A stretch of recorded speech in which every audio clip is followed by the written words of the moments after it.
ઉંમર 12 થી 22 વર્ષ એટલે કે હોર્મોનલ ચેન્જની ઉંમર, અને આવા સમયે દરેક વ્યક્તિના શરીરમાં ઇમોશનલ અટ્રેક્શન થાય તેવા જ હોર્મોન્સ વધારે જોવા મળે છે.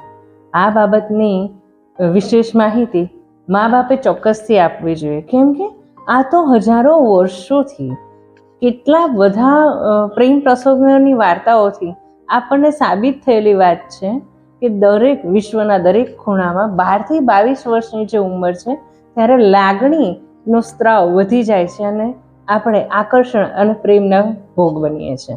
પ્રેમ થવો બહુ જ જરૂરી છે અને સારું પણ છે, પણ એ કયા સ્તર સુધી અને પ્રેમ શું છે એ વિશેની માહિતી કોઈ આપતું જ નથી. એટલે બાળકો આ આકર્ષણની ઉંમરમાં કોઈ પણ વ્યવસ્થાને પ્રેમ સમજી જાય છે અને જવાબદારી ઉઠાવવાની કેપેસિટી ન હોવાથી તેમજ કરિયર લાઈફના સ્ટ્રેસ હોવાથી જુદી જુદી રીતે હેરાન થતા હોય છે અને એ બધું ફ્રસ્ટ્રેશન એણે જે એનું સાથી શોધ્યું હોય છે એમાં નીકળે છે અને નાની નાની મૂંઝવણો ભેગી થઈને બ્રેકઅપ થઈ જાય છે. પ્રેમ એટલે સમર્પણ છે, ત્યાગ છે. પ્રેમ એટલે સામેવાળું હંમેશા સુખી રહે, જ્યાં રહે ત્યાં બરાબર રહે તે ભાવના છે. એની બદલે આજના સમયમાં ગેજેટ્સના લીધે અને રોમેન્ટિક મૂવીઝ જે અધૂરું જ્ઞાન આપી રહ્યું છે તેના કારણે પ્રેમ પણ ખોટો એટલે કે અડધો થાય છે અને બ્રેકઅપ પણ ઝડપથી થાય છે. જાણે ફેશન કેમ ના હોય, અત્યારે તો સાવ નાના 14-15 વર્ષના બાળકો પણ પ્રેમમાં આવી જાય છે. હકીકતે આ સમજ વાલીઓએ ચોક્કસથી આપવી જોઈએ કે આ ઉંમરમાં દરેકને આવું જ થાય છે, એટલે બાળકો બચીને રહે. પછી શું થાય છે કે બ્રેકઅપ થઈ જાય અને બાળકો ડિપ્રેશનમાં આવી જાય. ડિપ્રેશનમાં આવી અને ન કરવાના બધા જ કામ કરે.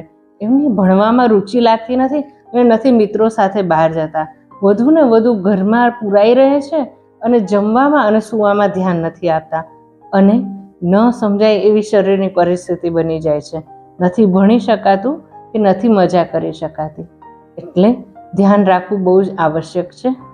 શક્ય બને તો પ્રેમ 22 વર્ષની સમજણની ઉંમર આવે ત્યારે થાય તે વિશેષ સારું છે. ડિપ્રેશનમાંથી બહાર નીકળવા માટે બહુ જ સરળ રસ્તો એ છે કે પહેલાં તો સ્વીકાર ભાવના વધે. જે પણ છે નાની ઉંમરમાં બનેલી ઘટના છે અને એ ઘટનાને સ્વીકાર લેવી સારી છે.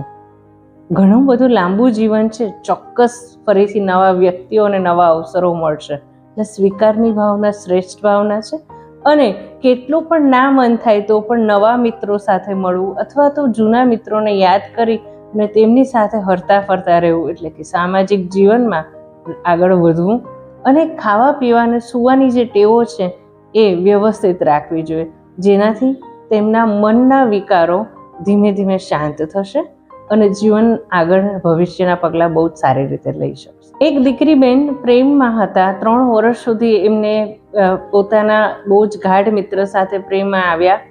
ખૂબ જ સરસ ચાલતું હતું, પણ ફરીથી કોલેજ પત્યા પછી નોકરી અને સંસારની જે પણ વ્યવસ્થાઓ છે એ આગળ વધવા માટે ચોક્કસથી ઘણી બધી પરીક્ષાઓ આપવી પડે સાચા જીવનની, અને એ પરીક્ષાઓ એટલે કે સ્કૂલની અને કોલેજની પરીક્ષા પછીની સાચા જીવનની પરીક્ષામાં પાસ નહોતા થઈ શકતા. બધાને જ પોતાનું કરિયર બનાવતા વાર લાગે, એટલે જે બાળપણમાં માતા પિતા સાથે મોજ શોખ કરતા હતા એ બધું બંધ થઈ ગયું અને પછી એ મજા અને એ સમય નહીં આપતા બંને જણા હેરાન થવા માંડ્યા.